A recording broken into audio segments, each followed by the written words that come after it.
Ikinatuwa ng mga PUV driver ang malakihang rollback lalo na sa presyo ng diesel.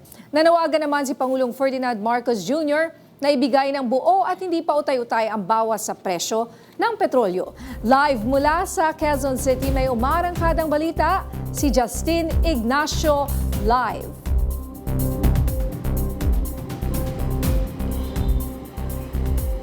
Ninya, ipinatupad na kanina ang maituturing na pinakamalaking rollback sa presyo ng produktong petrolyo. Unang inanunsyo ni Pangulong Ferdinand R. Marcos Jr. ang halos 25 pesos na rollback sa kada litro ng diesel na epektibo kaninang umaga.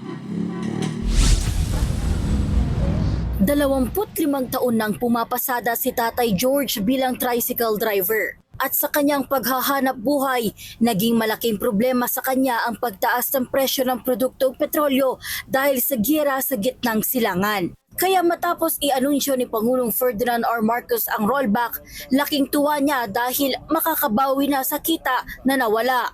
Papasalamat na lang po. Nakaraan, halos hindi ka kumita eh. Pero ngayon? Okay naman, may naiuwi na. Dagdag ni George, kumpara noong mga nakaraang linggo, umaabot sa 250 hanggang 300 pesos ang kanyang naiuuwi. Pero ngayon, kahit papano ay umaabot na ito sa 600 piso. Dahil dito, bababa ang diesel ng humigit kumulang 24 pesos at 94 centavos kada litro.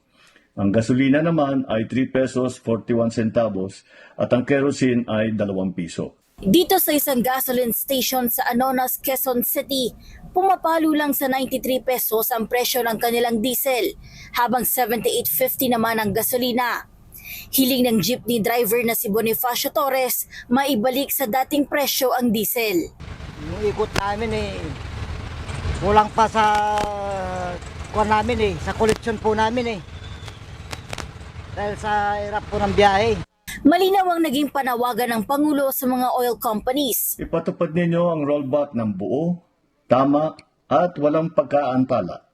Ibigay ninyo sa taong bayan ang dapat naman na nasa kanila. At para sa ating mga kababayan, bukas ang ating tanggapan at ang Department of Energy para sa inyong mga reklamo. Kung may paglabag, ipaalam po ninyo sa amin. Kikilos kami kagad. Ninya, bilang karagdagang tulong, tiniyak naman ng pamahalaan na tuloy-tuloy ang fuel discount sa mga PUV at ang 3 buwang extension sa validity ng mga lisensya at rehistro ng sasakyan upang mabawasan ang gastusin at abala ng mga driver.